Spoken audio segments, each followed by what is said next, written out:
Ce programme vous est offert par Illico Cash.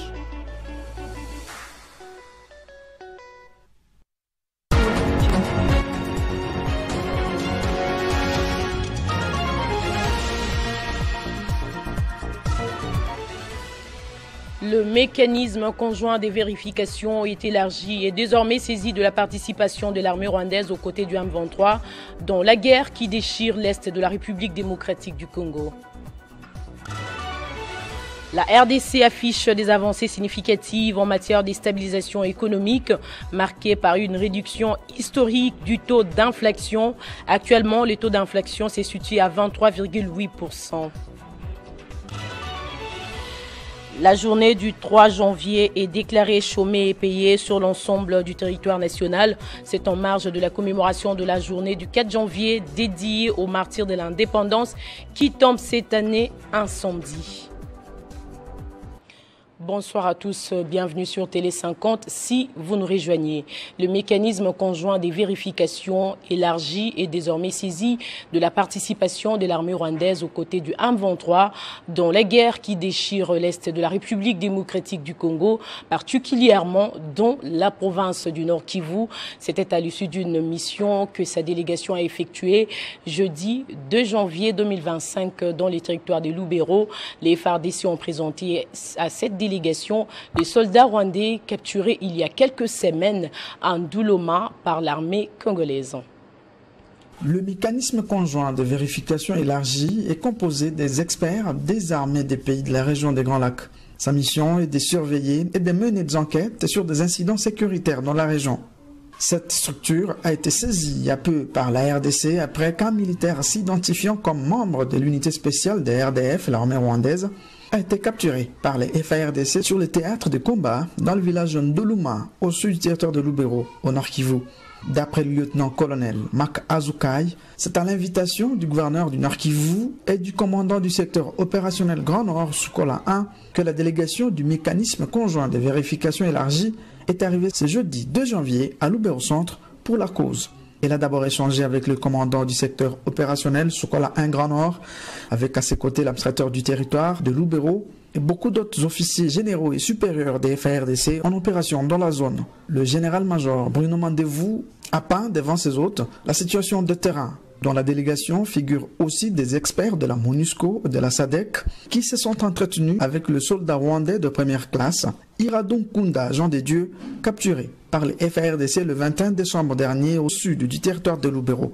Des effets et matériels militaires des spécialités rwandaises saisis au front ont également été présentés aux membres de la délégation. C'est entre autres des armes, des bombes et des épaves de drones kamikazes saisies et ou détruites par les forces armées de la République démocratique du Congo. Cette démarche des FARDC vise à montrer à la communauté internationale, à travers le mécanisme conjoint de vérification élargie, l'implication flagrante et le rôle que joue le Rwanda par le biais de son armée dans l'agression de la RDC, a précisé à Télé 50 le porte-parole du secteur opérationnel Grand Nord, Sukola 1. Après la publication de l'ordonnance du 30 décembre 2024 sur la grâce présidentielle, plusieurs analystes se démontrent qui seraient concernés pour en bénéficier. Quels sont les enjeux de la prise d'une telle décision pendant cette période cruciale du pays? Plus de détails dans cette analyse de Jean-David Kilolo. L'ordonnance du 30 décembre 2024 portant mesures collectives des grâces contient tellement des restrictions qu'elle se vide de son contenu et de tout effet. Elle donne d'une main ce qu'elle reprend de l'autre. Bonne chance quand même aux bénéficiaires.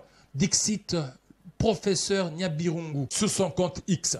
L'ordonnance du 30 décembre prévoit des remises et réductions de peines pour certaines catégories des détenus. Les peines inférieures à 5 ans pourront être totalement remises, tandis qu'une réduction de 5 ans pourra être accordée pour les condamnations égales ou supérieures à 5 ans. La peine de mort pourra être commuée en servitude pénale à perpétuité et les peines à perpétuité ramenées à 20 ans. Ces mesures excluent les personnes condamnées pour des crimes graves comme les violences sexuelles, les détournements des fonds publics ou les atteintes à la sûreté de l'État. Le ministre de la Justice, Constant Moutamba, promet un processus rigoureux avec la mise en place d'une commission. Il s'agit d'éviter les abus du passé, comme les accusations des monnayages. Le ministre espère que tout sera finalisé dans le mois. Qu'en est-il alors des détenus comme Jean-Marc Kabound, condamné à 7 ans et 2 ans en appel, Jacques Indala à 2 ans et demi, ou encore Seth Kikouni à 1 an? L'opinion reste divisée sur ces personnalités. Pour le ministre garde des Sceaux, il voit une façon pour Félix Tshisekedi de participer à la politique mise en place depuis sa nomination au gouvernement souminois, notamment celle des désengorgements des prisons. Cette mesure des grâces présidentielles ne se limite pas seulement à un geste symbolique, mais elle s'inscrit également dans un cadre plus large des réformes judiciaires et pénitentiaires. Le surpeuplement des prisons en République démocratique du Congo est un problème qui perdure depuis des années, mettant en péril les conditions de vie des détenus et entravant les bons fonctionnements du système judiciaire. La grâce accordée par le président Félix Tshisekedi viserait à alléger cette pression, permettant ainsi de mieux gérer les ressources pénitentiaires et de favoriser une réinsertion sociale plus efficace des personnes libérées. De plus, cette initiative pourrait avoir des répercussions positives sur la perception de la justice par la population, en offrant une seconde chance à certains condamnés. Le président Félix Tshisekedi envoie un message fort sur l'importance de la réhabilitation plutôt que de la simple punition. La mise en œuvre efficace de cette grâce présidentielle pourrait également être un test pour le ministre de la Justice, Constant Moutamba, et son équipe, afin de démontrer leur capacité à gérer les réformes nécessaires pour moderniser les secteurs judiciaires en République démocratique du Congo. Dans l'actualité également, la journée de ce vendredi 3 janvier est déclarée chômée et payée sur l'ensemble du territoire national. Ceci en marge de la commémoration de la journée du 4 janvier dédiée aux martyrs de l'indépendance qui tombe cette année un samedi. Cette décision intervient dans l'application récente de la semaine anglaise au sein de l'administration publique qui limite les activités aux jours ouvrables du lundi au vendredi. Mais quelle est la symbolique de la journée du 4 janvier dédiée aux martyrs de l'indépendance? Les explications du professeur émérite et historien congolais Isidore Ndayouel. Bien, je pense que le 4 janvier demeure toujours dans le passé comme dans le présent la fête des martyrs de l'indépendance. Tous les martyrs de l'indépendance, depuis les résistants de première heure, les chefs coutumiers, les Pandafarnana, les Kibanguistes, les Kitawalistes, jusqu'à ceux qui sont morts aux années 60. Et nous célébrons, nous rendons hommage à toutes ces personnalités, à cette date symbolique du 4 janvier, où il y a eu la première manifestation indépendantiste à Kinshasa, et qui a entraîné un certain nombre de morts. Donc nous sommes liés à la fois à l'événementiel du 4 janvier, du dimanche 4 janvier 1959, mais à partir de cette date, nous commémorons tous les martyrs de l'indépendance. Mais c'est un effort que nous devons tous faire parce que lorsque une communauté ne sait pas d'où elle vient, elle risque de ne pas savoir où elle va. Et le 4 janvier est une date importante sur le plan de notre histoire mémorielle. C'est pour ça que nous devons tous faire l'effort. C'est pas seulement un travail d'historien, mais aussi le travail de communicateurs, de tous les éducateurs, pour que la jeunesse puisse se rappeler de toutes ces étapes, de toutes ces balises de notre évolution. L'actualité, c'est aussi la République démocratique du Congo qui affiche des avancées significatives en matière de stabilisation économique, marquée par une réduction historique du taux d'inflation.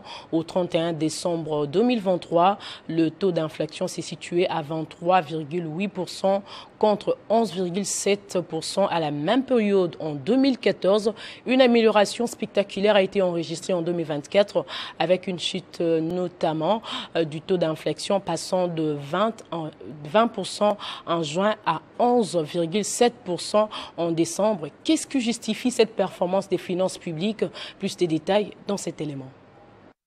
Cette performance économique résulte d'une coordination efficace des politiques budgétaires et monétaires sous l'impulsion du président Félix Tshisekedi. La discipline instaurée dans la gestion des finances publiques a permis de stabiliser le pouvoir d'achat des citoyens et de renforcer la confiance dans l'économie nationale. Outre la baisse de l'inflation, d'autres indicateurs témoignent de la solidité retrouvée de l'économie congolaise. Les ratios des dépenses urgentes a chuté de manière significative, passant de 20% à 11% en seulement 6 mois. Parallèlement, la dépréciation du franc congolais, autrefois de 4,3%, s'est stabilisée à un modeste 0,8%. Ces résultats traduisent une gestion rigoureuse et une anticipation des défis macroéconomiques. Ces progrès ne se limitent pas à la stabilisation à court terme. Il prépare la RDC à une mobilisation efficace des ressources pour les financements des investissements publics dès 2025. Parmi les secteurs ciblés figurent la construction des infrastructures routières, le développement du secteur énergétique et la modernisation de l'agriculture, autant des piliers essentiels pour la transformation durable de l'économie congolaise. La réduction de l'inflation et l'amélioration des autres indicateurs économiques sont perçus comme des signes clair des redressements. Elle augure un avenir plus stable pour les citoyens et les investisseurs. Ces nouvel élan témoignent de la volonté des autorités congolaises de transformer les défis économiques en opportunités de développement durable. En 2024, la RDC s'est affirmée comme un exemple de résilience économique en Afrique. La poursuite de cette dynamique dépendra néanmoins de la capacité à maintenir cette discipline et à mettre en œuvre des réformes structurelles indispensables pour consolider les acquis. Fête de Nouvel An, la Fondation Calix Mounana a célébré la journée du 1er janvier avec les femmes veuves de Lubumbashi, un moment de convivialité et de réconfort. Suivez. Lubumbashi, 1er janvier 2025. Le siège de la Fondation Calixte Mounana, ministère de veuves, orphelins et personnes vivant avec handicap, a servi de cadre à une cérémonie de partage et de générosité. En ce jour spécial, les veuves ont imploré la grâce de Dieu sur le président de la République Félix-Antoine Tshisekedi Tshilombo, sur la première ministre Judith Suminwa Tuluka, sur la visionnaire et présidente de la Fondation Calixte Mounana, Nathalie Aziza Mounana, et sur les députés nationaux Guy Geoffrey Mounana Ramazani. Pour fêter le nouvel an, son coordonnateur, le député national Guy Geoffrey Mounana Ramazani, a offert un important lot de vivres constitué de sacs de farine, de maïs, d'huile, de poulet, un acte de générosité salué par les bénéficiaires qui ont reçu les dons avec joie. Atukuanjia sema leo mtoto yetu na mloko yetu honorable Guy Geoffrey Mounana anaenda kutupatia vitu vya hivi. Tunapata buga, tunapata nkuku, mafuta na tomate na transport yole. Mungu amubariki, amujazie neema, amuongeze vingine yule ya hivi anatupa. 2028 tukue tena naye bonane. Guy Geoffrey Mounana Ramazani explique ici le bien fondé de ce geste. On rend gloire à Dieu. Et pour moi, il était important de commencer aussi l'année avec les mamans, comme aujourd'hui. Donc, on a amené la farine, les premiers vivres. C'est une année qui va être très intéressante parce qu'on a beaucoup de projets avec nos mamans. On va les accompagner sur le long terme, comme d'habitude. Et je voulais vraiment commencer l'année par la meilleure des manières, tout simplement. Par avoir la bénédiction de mes mamans. Rappelons que pendant près de 37 ans, la Fondation Calixte Mounana, ministère de veuves, orphelins et personnes vivant avec handicap, œuvre dans l'encadrement des vulnérables dans le Haut-Katanga. Et le vice-premier ministre en charge de la fonction publique, Jean-Pierre Liao, s'est rendu mardi dans la province de la Mongala où il a célébré le Nouvel An 2025 avec sa base électorale de Bumba. Lors d'un meeting populaire organisé ces jours, le VPM a reçu la volonté de la population sur son soutien à l'initiative du chef de l'État de doter le pays d'une nouvelle constitution répondant aux réalités du peuple congolais. Plus de détails dans ce reportage. Rien ne pourra couper le cordon ombilical qui relie le vice-premier ministre Jean-Pierre Liao avec sa circonscription électorale de Bumba. Témoigne la clameur, les chants d'allégresse, la ferveur qui a caractérisé l'arrivée du vice-premier ministre Jean-Pierre Liao ce mardi 31 décembre 2024 à Bumba. Toujours connecté à sa base, le vice-premier ministre Jean-Pierre Liao a reçu un accueil délirant des milliers de Bumbatraciens en furie, rendant très difficile la prise d'image devant immortaliser ce moment. De l'aéroport jusqu'au lieu du meeting, les artères de Bumba ont été pris d'assaut par la population pour communier et être en connexion avec le vice-premier ministre Jean-Pierre Liao. Au rond-point Mobutu, devant une foule compacte, le vice-premier ministre Jean-Pierre Liao a martelé sur la nécessité de bannir toutes sortes de divisions pour garantir l'unité en présence de tous les députés nationaux élus du territoire de Bumba. Tango ya bokabwani ya ba division et l'équipe de combien de tango ya unité. Balobaka na lopoto, union fait la force. Balobaka pe na lopoto balobi, seul on va plus vite. Ensemble, on va plus loin. Dynamique, oye bandi oyo. Bokoyoka sango na mikolo ezakoya. Abordant les questions d'actualité, le vice-premier ministre Jean-Pierre Liao a été mandaté par la population pour transmettre au chef de l'État leur adhésion totale à l'initiative du changement de la Constitution. Soki et si quand la Constitution est la faible, tokobongo la ngote. Tokobongo la ngote. Lingi tobongo la poto pesa ngoma kasala kisangaya. Alors, c'est les peuples qui décident. Moi, t'as imposé mon tour de causalité. La copie sans rapport, la mokondiamboka, la volonté, la bino pour exprimer. Il faut qu'on réforme profondément la Constitution.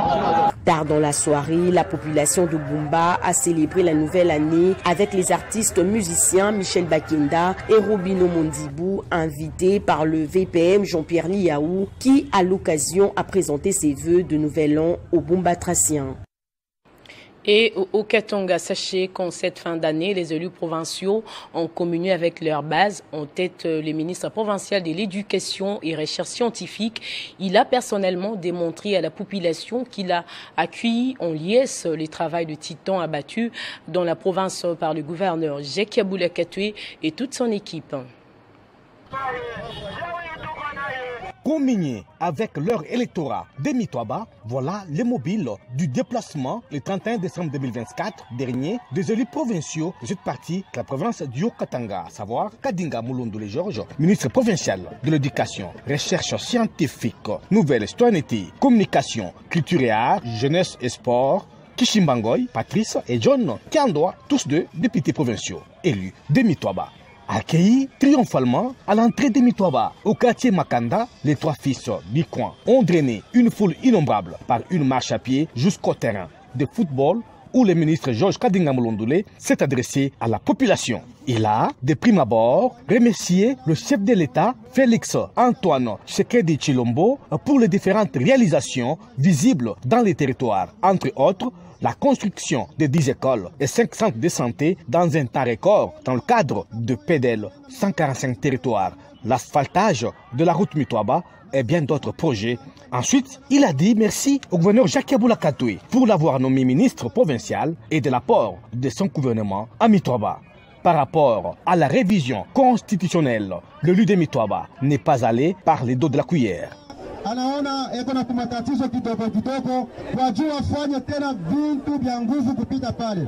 Le chef de l'État a vu qu'il a quelques petites difficultés. Pour qu'il fasse beaucoup de choses meilleures, nous devons nous asseoir pour modifier notre constitution qui a vieilli. C'est pourquoi, au courant de ce mois de janvier, il va appeler la crème intellectuelle de notre pays et nous de Mitwaba pour réfléchir sur la modification de la loi mère, voir ce qui cloche et ce qui est bon. Nous pouvons applaudir pour le chef de l'État, Félix Antoine Tshisekedi Tshilombo.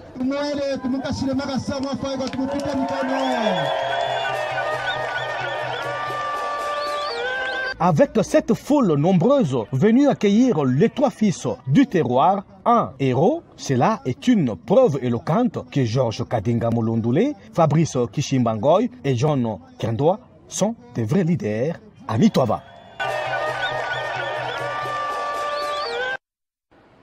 Révision de la Constitution, le parti politique Congo Espoir se dit favorable à l'initiative du chef de l'État, Félix Tshisekedi, pour la reconstruction d'un Congo nouveau à Lubumbashi au bâtiment du 30 juin sous l'autorisation de l'autorité morale du Congo Espoir. Maître José Panda Kabangu, le SG Bob d'Itande, a réuni des milliers de membres pour prononcer leur confirmation. Pour la reconstruction de la République démocratique du Congo, d'accord à la révision de la Constitution, déclare Bob Ditand, secrétaire général du Congo Espoir, un parti politique engagé à soutenir la vision du chef de l'État Félix Tshisekedi. Dans un matinée politique au bâtiment du 30 juin, devant des milliers de leurs membres et autres représentants des fédérations venues du Grand Katanga d'Omambré, l'envoyé de l'autorité morale du parti de Maître José Panda Kabangu a été clair sur leur position.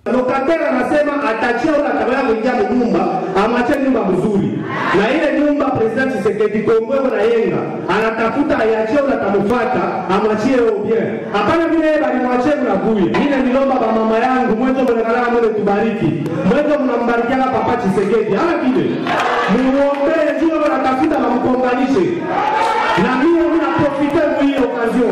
Je vous demande, je demande au chef de l'État, en ce lieu, devant le peuple katangais, le peuple est d'accord. Dieu a demandé d'intégrer sa constitution. Nous devons réparer cette constitution. Président Tshisekedi, le peuple du Katanga vous demande de respecter notre promesse de mettre en place la commission interdisciplinaire qui va réviser la Constitution. Une position partagée chaleureusement par tous les membres de Congo Espoir qui voient d'autres projets sur Félix Tshisekedi.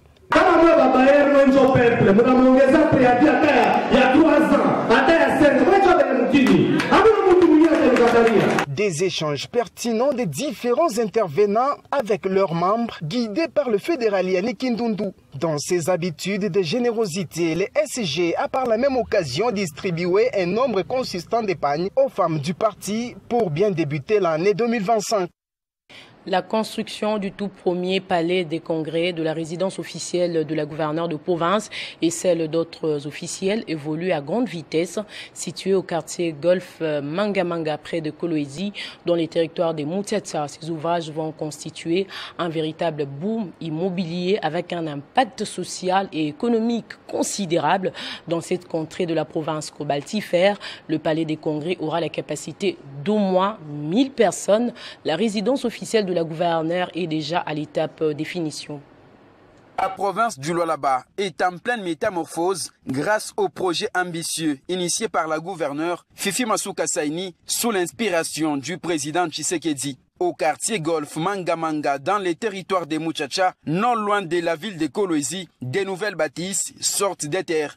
Il s'agit de la résidence du gouverneur et du tout premier palais des congrès en RDC avec des travaux qui avancent à grande vitesse. Le palais des congrès d'une superficie de 2800 mètres carrés. Il comprendra un amphithéâtre d'une capacité de 200 personnes ainsi que de 2 salles polyvalentes d'au moins 400 personnes. Le bâtiment sera également équipé de 6 bureaux, d'une cuisine, d'une salle de repos et de 30 toilettes, dont 15 pour hommes et 15 pour femmes. Dans son ensemble, le palais des congrès a une capacité d'accueil d'au moins 1000 personnes. Les ouvriers travaillent sans relâche pour respecter les délais impartis, estimés à 18 mois, précise l'ingénieur Ben Mouchipai. Nous sommes déjà à l'élévation des colonnes. On a fini pratiquement la partie pavée en bas et d'ici là nous allons attaquer la partie supérieure. Le palais de congrès c'est pour 18 mois. Près de là, la résidence du gouverneur des provinces est à un stade avancé avec des travaux de finissage en cours. Ici nous sommes dans le salon, salle à manger. De l'autre côté nous avons 2 toilettes et 2 cuisines. Une toilette pour le personnel et une toilette pour le visiteur, comme la cuisine aussi. Au-dessus nous avons 3 chambres comprises avec 12 toilettes et garde-robe qui donnent une vue sur le derrière de la maison où nous avons une piscine et une fontaine. Devant la résidence, ici, nous avons une maison pour ses visiteurs et une maison pour le service de sécurité. Pour la résidence du gouverneur, nous avons 16 mois. Nous n'avons pas tellement de problèmes parce que nous avançons normalement. Ces sites accueillera également les résidences d'autres officiels Ilolabé, notamment du vice-gouverneur, du président de l'Assemblée provinciale et des membres du bureau de l'Assemblée provinciale.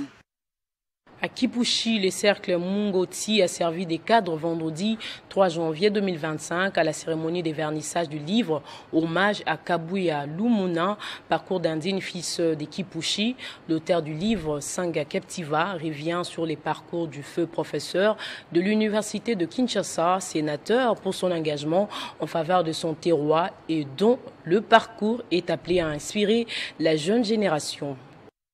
Dans son ouvrage de 143 pages, Hommage à Kabuya Lumuna, parcours d'un digne fils de Kipushi, Sanga Captiva Kabamba dresse un portrait élogieux de ses professeurs emblématiques de CD. Ce livre se présente comme un véritable guide pour la jeunesse, valorisant l'engagement et l'altruisme.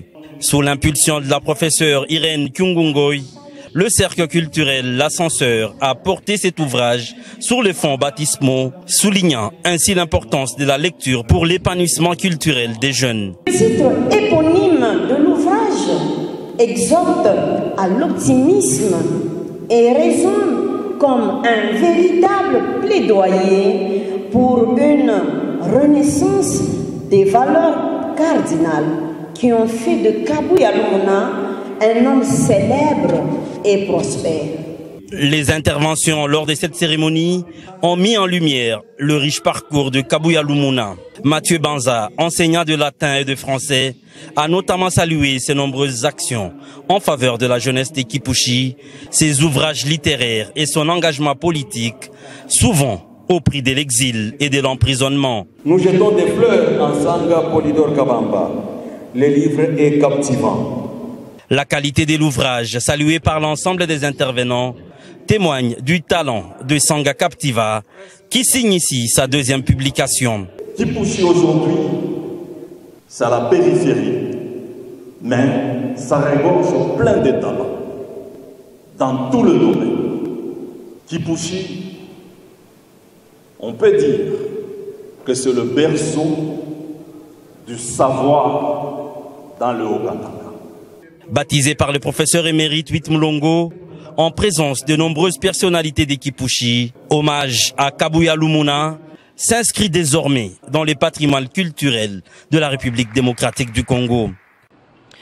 Dans les cadres des festivités de Nouvel An 2025, le maire de la ville de Kikwit, dans la province du Kwilu, Abengiama Kachaka, s'est adressé dans un message de vœux au nom de toute la population de ces coins de la République démocratique du Congo pour remercier le chef de l'État, Félix Tshisekedi, pour son attention particulière pour le développement de sa ville durant l'année 2024.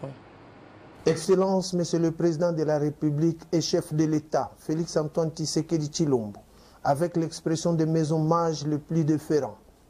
À cette nouvelle année, je me fais le porte-voix de la population de la ville de Kikwit ainsi que des autorités urbaines de Kikwit pour vous transmettre nos vœux les plus sincères de santé, de succès et de prospérité dans l'exercice de vos hautes fonctions.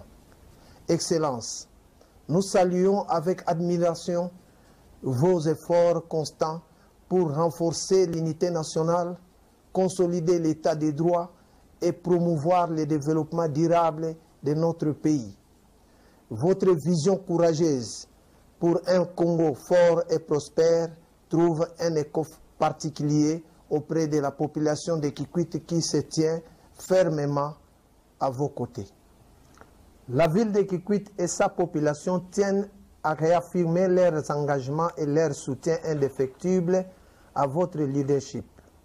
Nous sommes déterminés à contribuer activement à la réalisation des objectifs ambitieux et courageux que vous portez pour notre nation.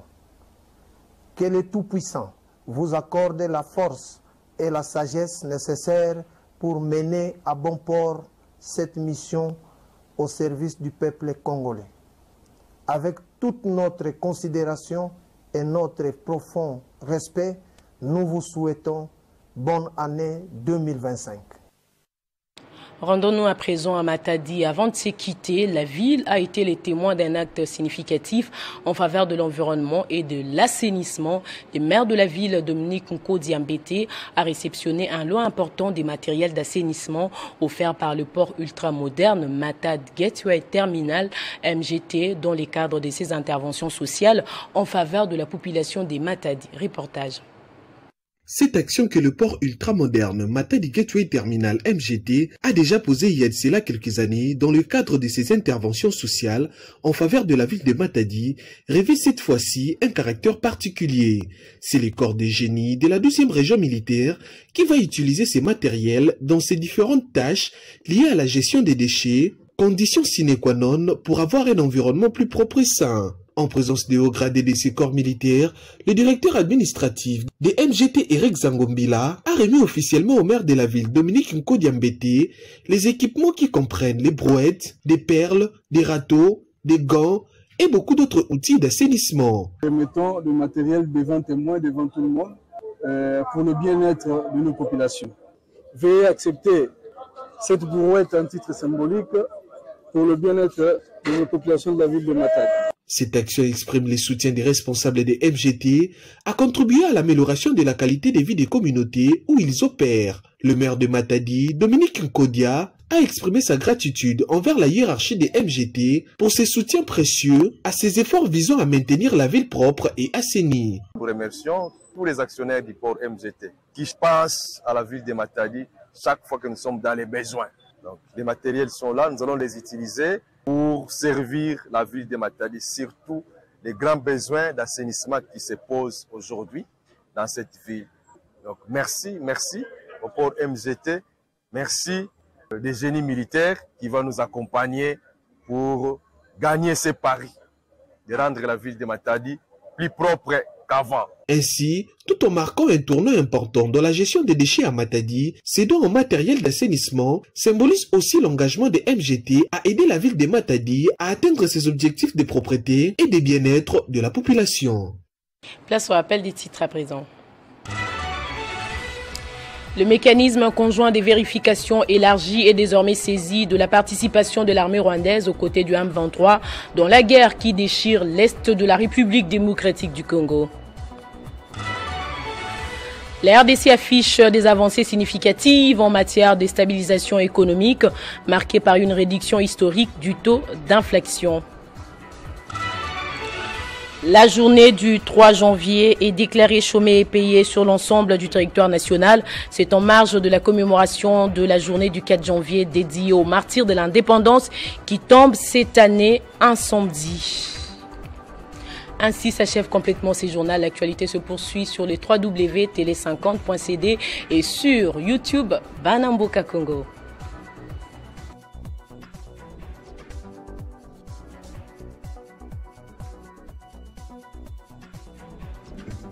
Retrouvez toute l'actualité en continu sur www.tele50.cd.